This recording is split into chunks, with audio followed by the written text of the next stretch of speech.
أعوذ بالله من الشيطان الرجيم. بسم الله الرحمن الرحيم. الحمد لله رب العالمين، والصلاة والسلام على سيد المرسلين وعلى آله وصحبه أجمعين. رب اشرح لي صدري ويسر لي أمري واحلل عقدة من لساني يفقه قولي. سبحانك لا علم لنا إلا ما علمتنا إنك أنت العليم الحكيم. ولا حول ولا قوة إلا بالله العلي العظيم.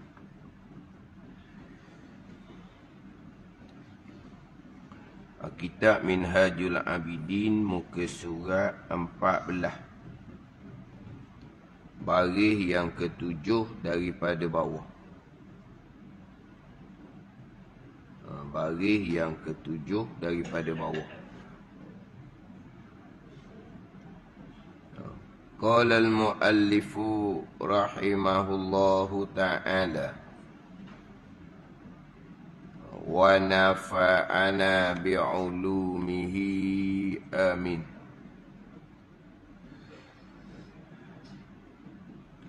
Dan beberapa, yakni beberapa ramai daripada orang yang di dalam menyesal,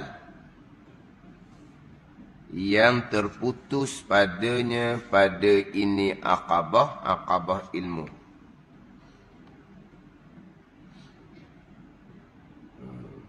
Dan orang yang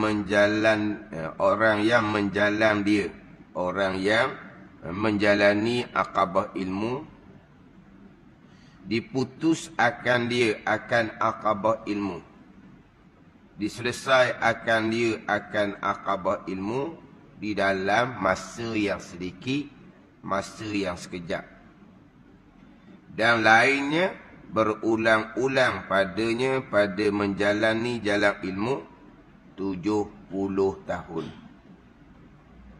Dan segala pekerjaan itu, sekalian segala pekerjaan dengan tangan, yakni dengan rentahan Allah Azza wa Jal.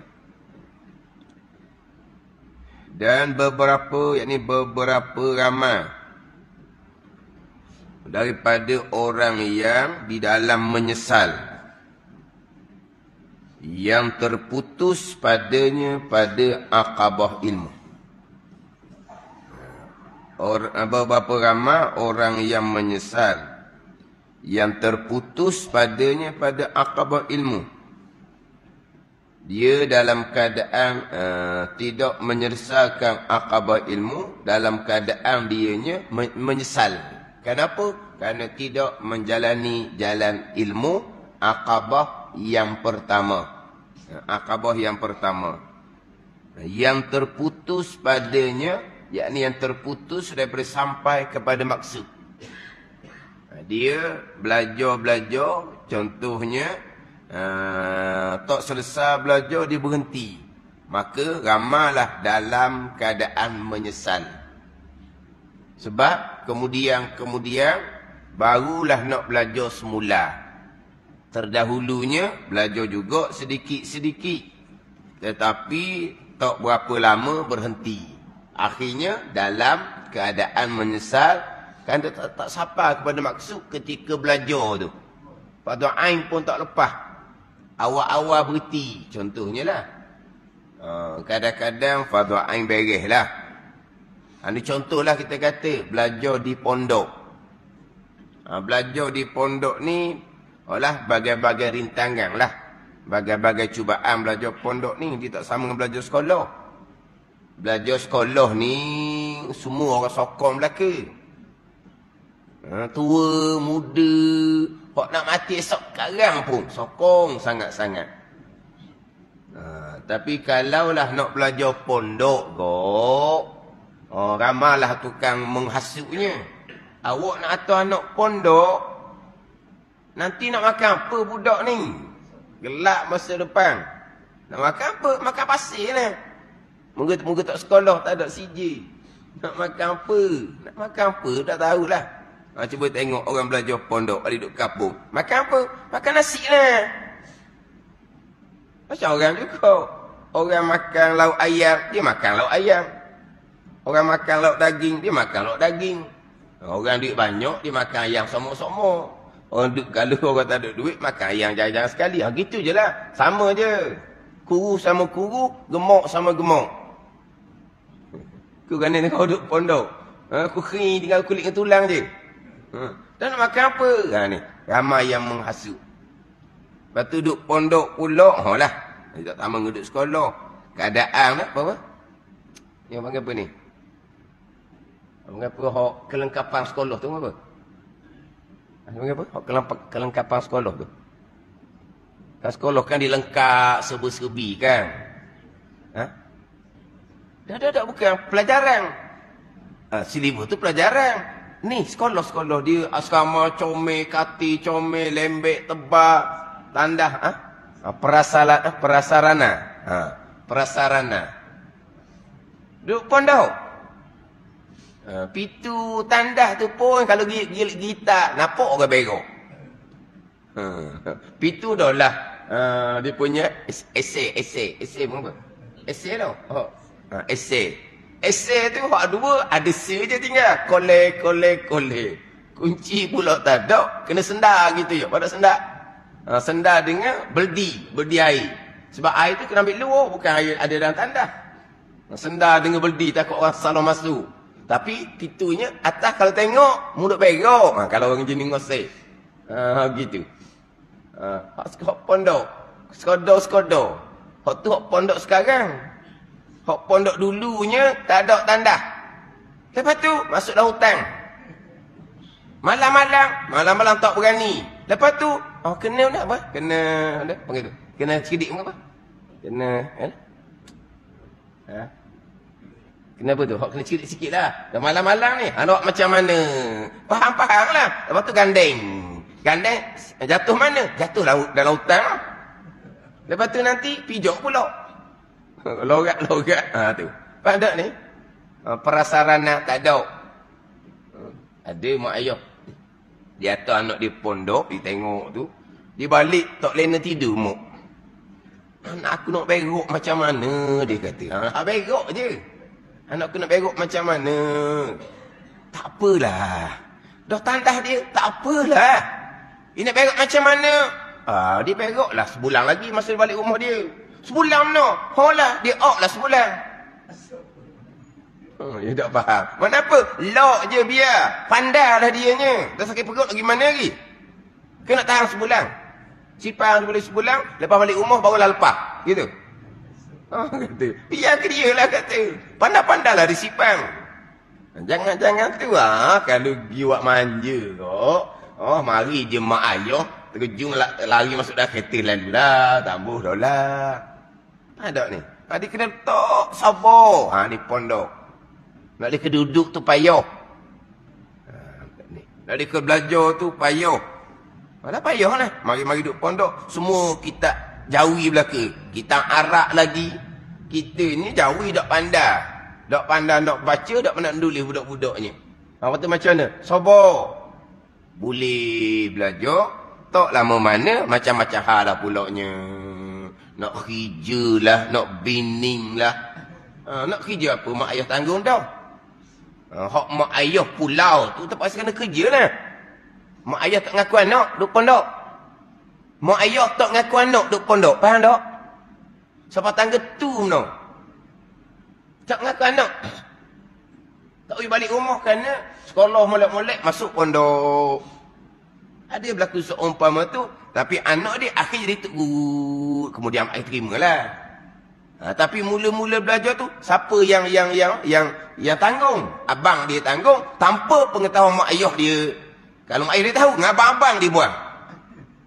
Tapi mak ayah tak tahulah. Abang tanggung secara sembunyi lah. Lama, barulah mak ayah dia terima.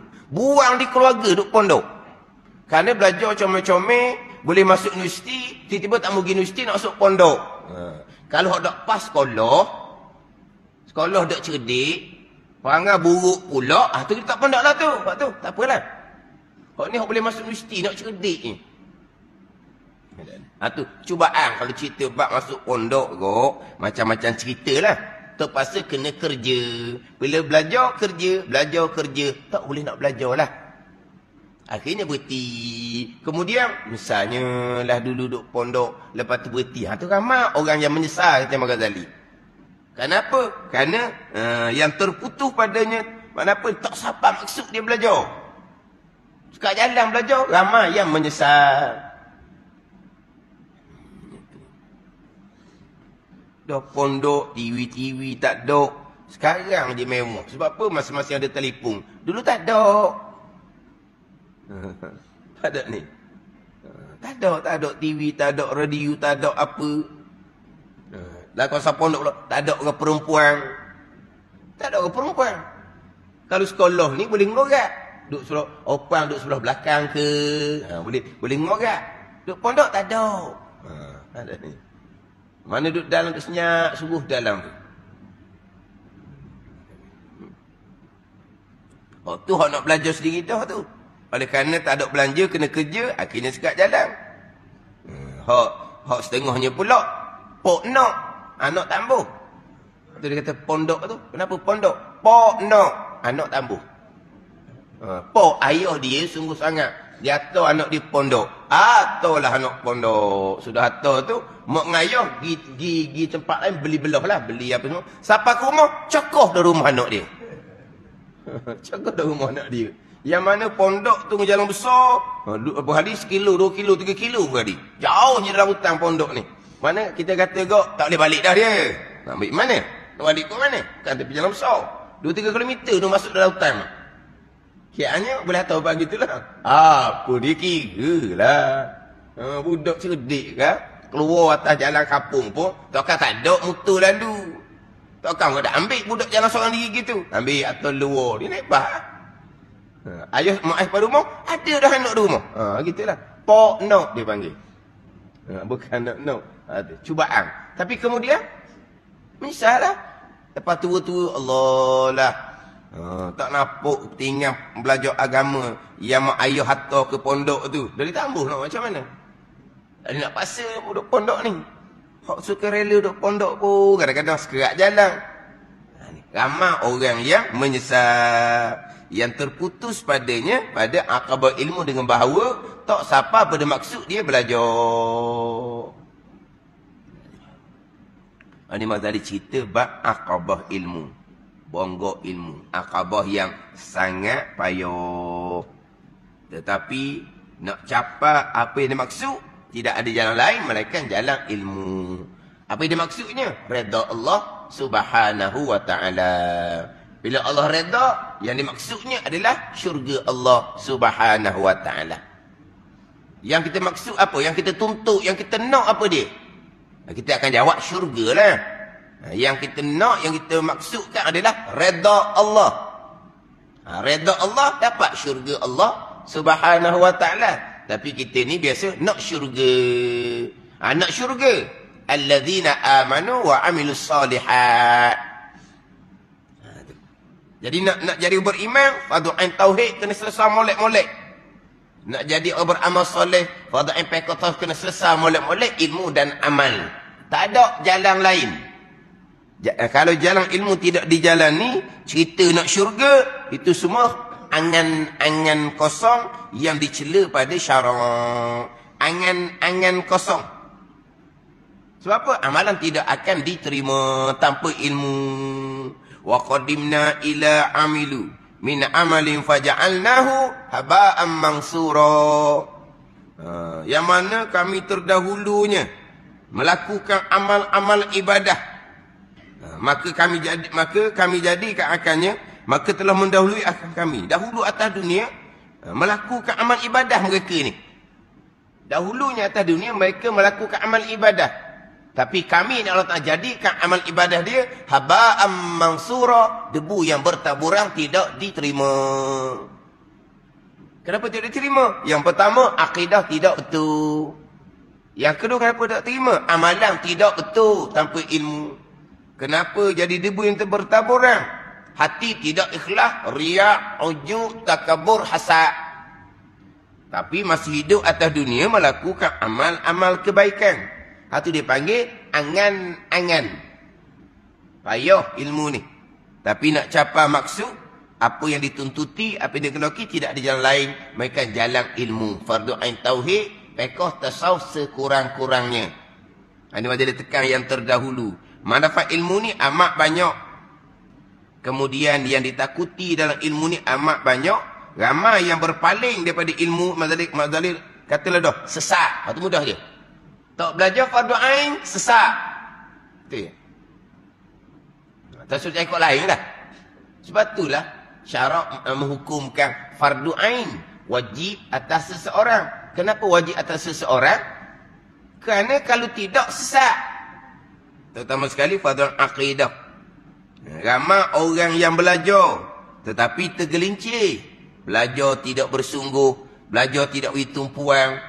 Belajar juga dengar dia buat rasa macam payah, buat rasa macam berat. Lepas tu dia pun tak ambil peduli. Makin-makin tergelincir juga, tak jadi apa juga.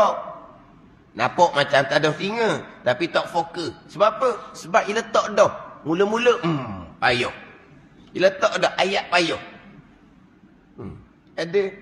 Kalau masuk je ilmu tauhid, awal-awal lah ayat tu keluar mulut, payah. Dia kata. Bila payah, orang mengajar, adakah dia berpaling? Dia lari dia majlis ilmu? Tidak. Tapi dia letak payah, maka dia pun tak ambil heran. Tergelincir kita Imam Ghazali. Dia letak payah. Dia kena letak. Jangan letak payah awal-awal. Sebab orang lain boleh belajar comel-comel. Mula-mula tu sulitlah sikit. Biasalah kita kosong. Pelik apanya.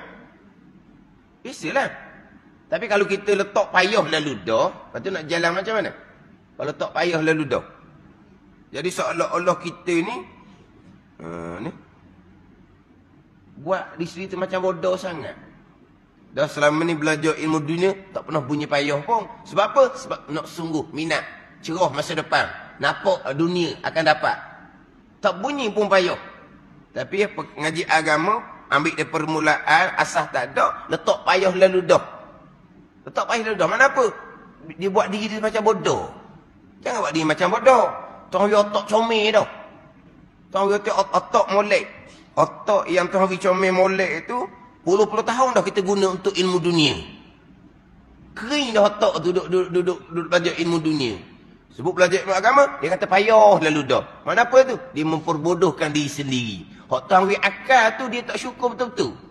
Dahlah akal tu sepenuhnya digunakan untuk belajar ilmu dunia. Kemudian nak belajar ilmu agama. Nak belajar ni, yang menjalani ni bukan yang lari. Tapi dia belajar tak sungguh, dia belajar tak fokus, kita gelincir juga.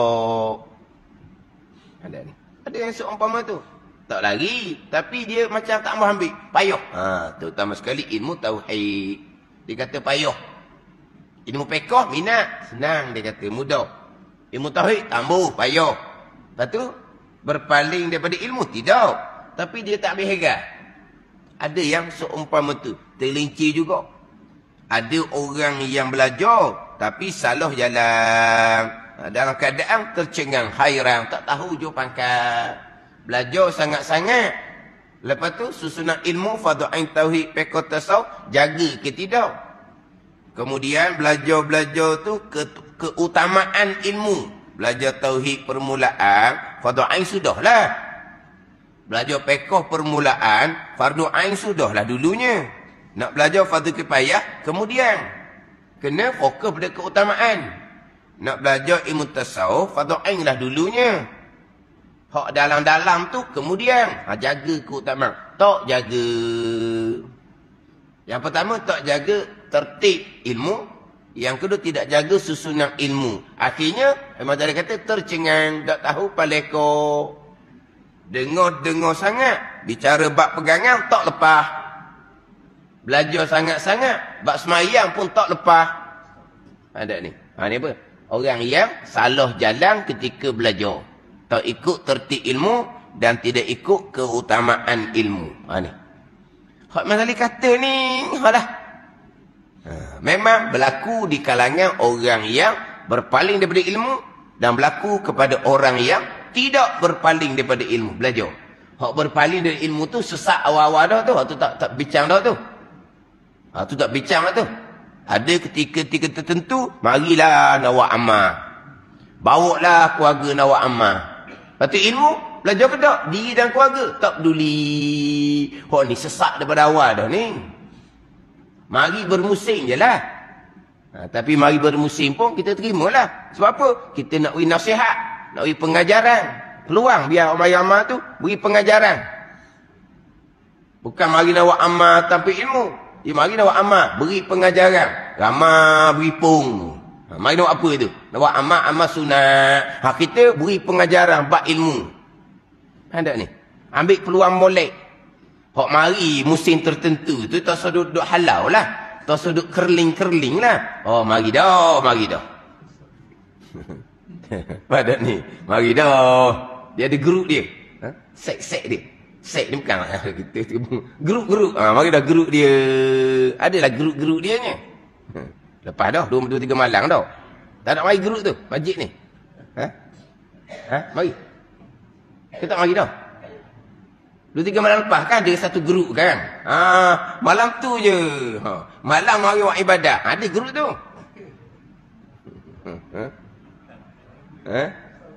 Setahun sekali grup tu. Mari ramai pula. Putih dia nak atur pula dah dalam masjid tu. Dia nak atur pula dah.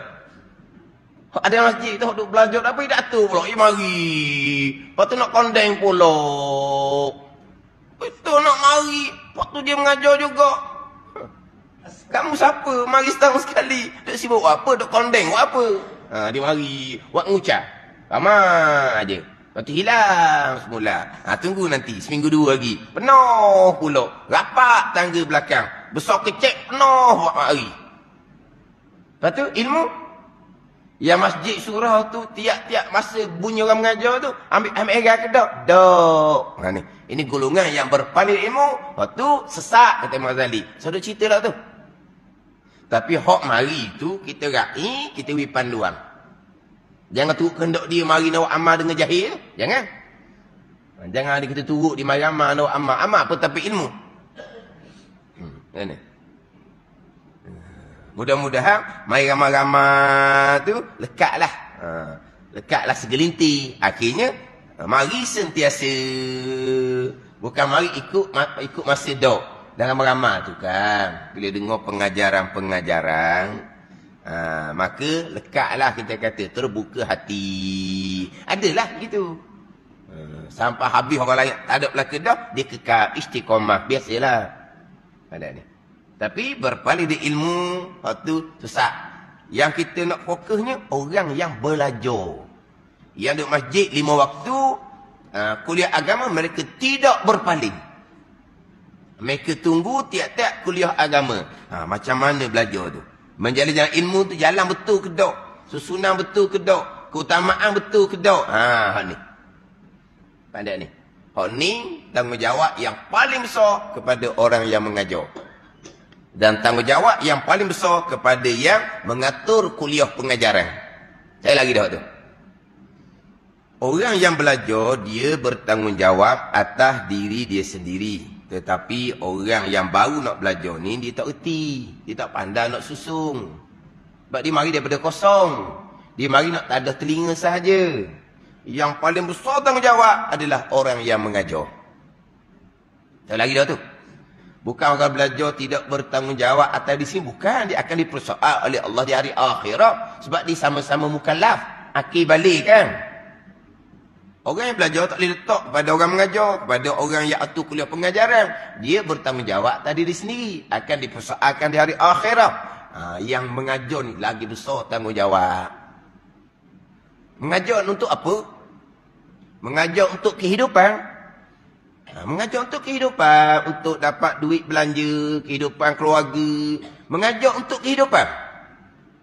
Mengajar kerana tanggungjawab amanah kepada ilmu.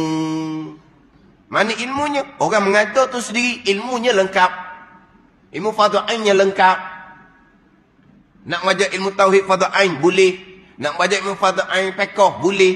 Nak mengajar ilmu faedah tasawuf, boleh. Sebab dia belajar betul-betul 3 ilmu ni. Sebab dia nak mengajar. Dahulu dia mari daripada belajar. Belajar dia tu betul dok jalan. Masa dia belajar tu betul dok jalan. Ni mula-mula ni. Dan sekarang ni, orang belajar. Betul dok jalan. Orang mengajar, dulu dia belajar ke tak? Dulu dia belajar. Betul dok jalan dia belajar. Dia belajar ikut susunan ilmu dok. Ikut keutamaan ilmu dok. Masa dia belajar fardhu-ain tauhid dia macam mana? Masa dia belajar fardhu-ain fiqh dia macam mana? Masa dia belajar dulu, sekarang ni orang lain belajar dengan dia. Dia belajar dulu macam mana fardhu-ain tasawuf dia.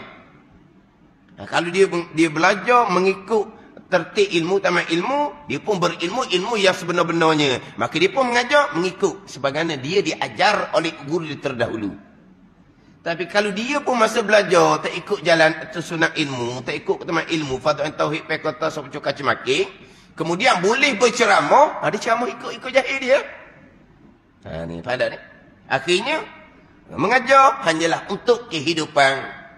Nak kerana tanggungjawab amanah ilmu, ada ilmu ke tidak? Masa belajar tu betul ke tak?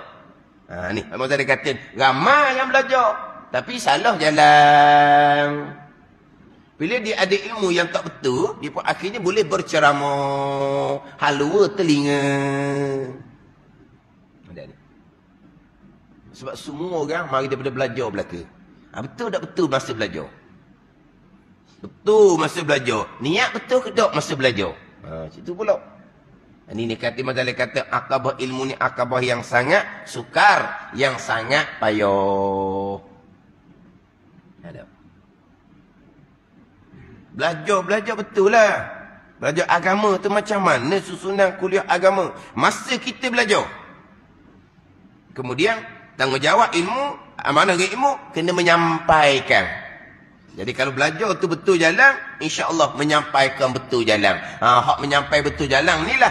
Mudah-mudahan yang mari nak belajar yang tahu hala tuju tu jadi betul jalan dia. Dia mari belajar nak tak ada telinga je.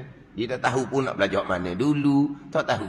Tapi apabila yang mengajar tu ajar betul dengan tertib ilmu, keutamaan ilmu yang mari tak tahu hala tuju tu, akhirnya ada hala tuju. Ada. Tapi kalau yang mari mengajar tu tertib ilmu pun tidak ada pada diri sendiri, keutamaan ilmu pun tidak ada, akhirnya halwa telinga. Yang mari kosong tu balik kosong. Fardhu-ain tauhid tak tahu ke mana, fardhu-ain fiqh tak tahu ke mana, fardhu-ain tasawuf tak tahu ke mana. Yang mari nak belajar tu hak dia tahu dah nak belajar hak mana. Ada juga dia mari belajar tu dia tahu dah tertib ilmu tauhid, fiqh, tasawuf. Tauhid, fiqh, tasawuf ni luah ilmu dia, keutamaannya fokus pada fardhu-ain dia tahu. Tapi pergi pada kuliah-kuliah hanya halwa telinga. Terpaksalah pula pergi tempat yang jauh daripada masjid kampung sendiri. Ini orang hak nak belajar ada hala tuju, yang mengajar tak ada hala tuju. Yang belajar tu setakat tadi setakat untuk kehidupan. Maka yang belajar ada hala tuju ni terpaksa pergi masjid jauh pulaknya. Kampung pun pelik. Kenapa kamu ni tiap-tiap malam tak ada? Zuhur ada, asar ada, malam hilang. Malam hilang. Tak ada kampung. Ini hak mana hak berjemaah ni waktu lah ni. Malam tak ada. Kamu pergi ke mana? Malam-malam tak ada. Siang hari ada. Malam tak ada. Pergi belajar satu-satu masjid tempat yang jauh. Kan kampung kita kuliah tiap-tiap malam. Ceramah dia kata. Dah cukup lah. Hak tak ada ahli tuju tu. Hak sama-sama tak ada ahli tuju. Yang mengajar pun tidak ada ahli tuju. Yang belajar pun sama. Dia tak faham lah. Hak ni terpaksa lah. Pergi masjid jauh-jauh. Kerana nak belajar ikut susunan dia. Dan ikut keutamaan dia. Tapi yang ramanya. Hak mari tu tak ada ahli tuju. Ikut jalan orang mengajar. Atau orang mengajar tu kata besar tu. Orang yang mengajar, dia belajar dulu betul dengan aturan utama ilmu. Dia mengajar betul dengan aturan utama ilmu. Orang yang belajar tak ada tuju, alhamdulillah. Akhirnya terbukalah dianya. Tahulah nak belajar hak ni dulu, hak ni pula, susun dia macam mana. Keutamaan dia macam mana. Itu kata besar sekalinya. Tanggungjawab orang yang mengajar. Kena tengok. Tempat tu macam mana. Tempat tu macam mana. Fardhu-ain tauhid pada ada kedok. Tak ada. Mula hak tu. Jangan ambil fardu ain fiqh, jangan ambil fardu ain tasawuf. Ada tak ilmu tauhid? Tak ada. Mulai dengan ilmu tauhid. Ilmu tauhid ada dah. Ilmu fiqh kurang. Ambil ilmu fiqh. Ada tiga-tiga. Tu pulang mudah mengajar lah. Tu mudah. Kalau pergi satu masjid, cipak 20 ada dah. Bab fiqh semayang ada dah. Fardu ain tasawuf ada dah. Orang mengajar ikut anda dia. Nak tengok hak mana, hak nak kena tekan tambahan. Penekanan tambahan. Jadi mudah. Orang mengajar pun mudah. Pandai ni. Jangan pergi satu tempat, fardu ain tauhid pun tak ada. Digambil fardu ain fiqh. Fardu ain tauhid fiqh, tauhid fiqh pun tak ada. Digambil tasawuf. Fardu ain tauhid tak ada, fardu ain fiqh tak ada, fardu tasawuf pun tak ada. Digambil tasawuf tinggi-tinggi. Tu bukan. Bukan guyah sebenar tu. Mengaji kita hakikat ni. Tempat tu fardu ain tauhid tak ada. Fardu ain fiqh tak ada. Fardu ain tasawuf tak ada. Digambil tasawuf tinggi-tinggi. Itu guru yang sesat, bukan guru yang sebenar. Tauhid tasawuf tinggi-tinggi itu sesat. Dak, guru yang bawa tu sesat. Mana tu? Dia tak tahu nak letak. Sebab apa? Sebab dia belajar dulu pun sesat juga. Itu je lah. Ni, akhir zaman. Memang Ghazali kata akabah ilmu, akabah yang sangat sukar. Ni boleh bukti depan mata sekarang. Wajib besar-besar, tepat besar-besar, ahli jemaah dia ratus-ratus. Bukan macam kita duduk kampung Terengganu ni. Ahli jemaah ratus ribu. Tengok jadual kuliah, fardu ain tauhid tak ada, fardu ain fiqh tak ada, fardu tasawuf tak ada. Tengok-tengok fiqh muamalah. Fiqh muamalah. Fiqh ibadat semayang tak ada, taharah semayang tak ada. Tengok-tengok tasawuf ada sekali sebulan. Kita apa? Kita hikam. Bukan fardu ain. Lepas tu malam lain, ceramah. Ada ni. Orang panggil apa ni? Kuliah banyak. Tapi salah jalan macam dia kata. Jadi tercengang, tak tahu hala tuju. Yang atu kuliah, yang berkuliah ustaz, yang tukang dengar, semua kitanya ke mahsyar belaka. Kita nak buat perkara agama ni kena ikut susunan dia molek. Kita nak perkara agama ni, ini bukan belajar ilmu dunia. Tapi ilmu dunia kita tak bimbang. Sebab ilmu dunia dia akan susun ikut silibus dia. Dia ada buku dia ikut tertib molek. Kalau ilmu dunia dia tak lompat-lompat. Ilmu dia tidak lompat satu peringkat. Ini ilmu agama ni. Macam mana susunan dia. Ada ni, kita belajar agama kena ikut garis hukum agama. Bukan ikut sedap kita. Saya mari nak mengajar. Tak. Di situ perlu apa? Fardu ain tauhid, fardu ain fiqh, fardu ain tasawuf. Tapi yang nak menyampaikan yang belajar. Jangan kerana orang-orang beri. Oleh kerana saya baca tauhid, saya baca kan. Dia baca buku kitab tauhid, macam baca buku fadilah. Baca, sebaca-baca. Sebab dia sendiri pun tak belajar. Dia sendiri pun sesat dah. Orang nak beri juga kitab fiqh. Ambil lah kitab fiqh. Sekali baca, 2 muka surat, 3 muka surat. Baca kitab fiqh. Orang baca sungguh. Sebab apa? Dia pun tak belajar. Dia pun sesat. Ni. Pandai ni. Ini bicara bab akabah ilmu. Kemudian hak boleh belajar pula. Terhenti setengah jalan. Menyesal jadinya. Dan orang yang menjalan dia, yang menjalani akabah ilmu, orang yang belajar ni, diputus akan dia, disesatkan akan dia akan akabah ilmu ni. Selesai akabah ilmu, fardu ain lah sekurang-kurangnya. Di dalam masa yang sedikit, masa sekejap aja, alhamdulillah, dia belajar molek-molek, tertib ilmu dia jaga, ketama ilmu dia jaga. Maka dia kata, selesailah, diputus akan dia, disesatkan akan akabah ilmu dalam masa yang sedikit. Dan yang lainnya berulang-ulang padanya, pada menjalani jalan akabah ilmu ni, 70 tahun maka dia kata. Belajar 70 tahun, baru selesai. Daripada muda waktu belajar, Ustaz barulah lepas fardu ain. Dah belajar bila makcik? Belajar lama dah, belah tahun dah belajar. Baru selesai. Ada orang kata ni 70 tahun ni baru selesai. Ada orang yang dalam masa yang sedikit, dalam masa yang sekejap, dapat diputuskan, dapat diselesaikan akabah ilmu. Mana? Sebab apa? Hak dapat selesai tu sebab dia ikut tertib molek, sudah molek. Fahwi ke dia pula, otak dia cerdik. Gitulah. Hak Ning ni dia belajar fardu ain juga. Tapi jenis lambat nak boleh faham. Tu. Dan masa 70 tahun baru selesai. Bukan 70 tahun sungguh ni. Ni cerita mana ada orang yang boleh menyelesaikan. Orang ni menjalani jalan ilmu. Memang dia belajar. Belajar fardu ain tauhid, fiqh tasawuf. Memang dia belajar ikut susunan dan keutamaan. Bila orang ni boleh menyelesaikan. Ada yang dalam masa yang sedikit, sekejap je. Ada yang dalam masa yang lama. Itu masuk 70 tahun. Ada ni. Hak belajar betul ni. Hak menjalani jalan ilmu betul. Tapi ada yang cepat, ada yang lambat. Tak, sebab ilmu ni, hak fardu ain ni kita nak beres sungguh-sungguh. Sebab bila ilmu kita selesai, fardu ain tauhid beres, fardu ain fiqh tasawuf beres, mana kita jadi lega, mana lega. Fokus kepada amal, kemudian sama ada kita nak mengulangi ke fardu ain, sama ada kita nak mendalami fardu kifayah, sama ada kita jadi terlampau banyak halangan, sibuk sangat, kita nak tangguh belajar sementara. Tak apalah, sebab kita sudah selesai, merdeka dah kitanya. Selesai dah belajar fardu ain. Biar pasti gitu. Lepas selesai, terpulang pada kita. Nak mengulangi.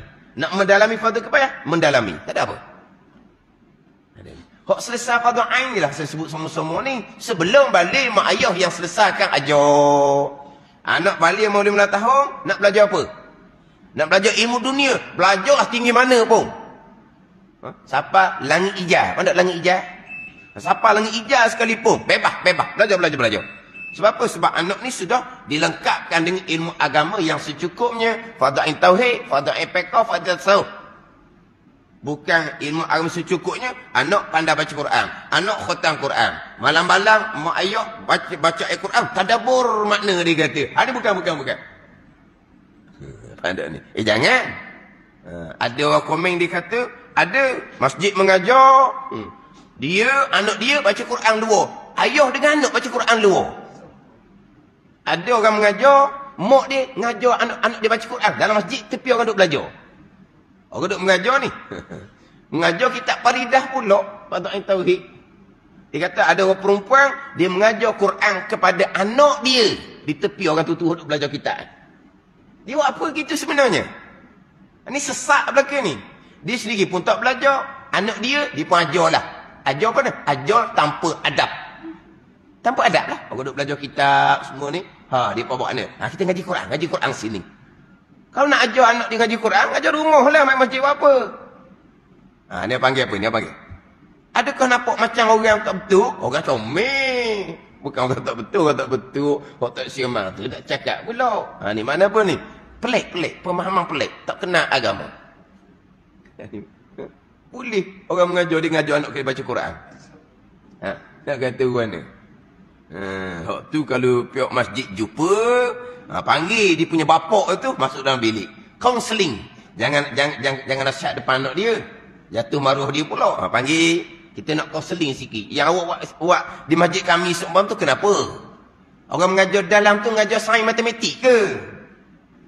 Mengajar agama, dia mengajar fardu ain ke tidak? Dia mengajar salah ke? Yang kamu duduk luar mengajar Quran pada anak kamu ni. Mana fardu ain, mana fardu kifayah, mana sunat? Pada ni. Memang dua tua faham. Ilmu agama secukupnya, khatam Quran. Dah. Faham secukupnya, ilmu agama secukupnya, fardu ain tauhid, fiqh tasawuf. Sebelum balik, selesai. Lepas balik, anak bebas. Sebab apa? Sudah memutuskan, sudah menyelesaikan ilmu fardu ain sekurang-kurangnya. Tapi umumnya tidak. Belajarnya kemudian. Belajar kemudian ni lah. Ada yang dapat memutuskan, dapat menyelesaikan dalam masa yang sedikit, sekejap. Ada yang dalam masa yang lama. 70 tahun kata Mazali. 70 tahun ni masa yang lama. Dan segala pekerjaan itu, apa yang berlaku ni? Hak berpaling daripada ilmu, jadi sesat. Hak menjalani ilmu, jadi salah jalan. hak dapat menyelesaikan ilmu dalam masa yang sekejap dan masa yang lama. Ke semua segala pekerjaan itu sekaliannya dengan tangan, jadi dengan rentahan Allah Azza wa Jal. Bahagia masing-masing, bahagia syurga, celaka neraka, ketetapan azali yang mustahil berubah sama sekali. Apa yang tadi sebut ni, hak betul, hak salah, apa semua ni, semuanya di bawah rentahan Allah Subhanahu wa taala. Itu pada hakiki dia. Adapun manfaatnya, manfaat ilmu, maka atas barang yang kami sebut akan dia, daripada sangat hajah hamba itu kepadanya, kepada ilmu. Terdahulu Mazali kata manfaat ilmu amat banyak. Apa manfaat dia? Kemudian mudarat ilmu amat banyak. Adik kan cerita di bawah. Apakah mudarat ilmu pula? Manfaat ilmu amat banyak. Adik akan nak cerita manfaat ilmu. Dan mudarat ilmu pun amat banyak. Adik akan cerita kemudian. Apakah mudarat ketika belajar ilmu agama? Ini kitab Minhajul Abidin ila Jannati Rabbil Alamin. Wallahu a'lam. Bismillahirrahmanirrahim. Alhamdulillahi Rabbil Alamin. Wassalatu wassalamu ala sayyidin mursalin. Wa ala alihi wa sahbihi ajma'in. Allahumma ftah alaina futuhal arifin. Allahumma allimna ilma akdamin. Wa fahimna famas sabiqin. Warzuqna ruqat talibin. Allahumma zidna ilman wa alhikna bis salihin. Wa sallallahu ala sayyidina Muhammadin wa ala alihi wa sahbihi wa sallam. Walhamdulillahi rabbil alamin.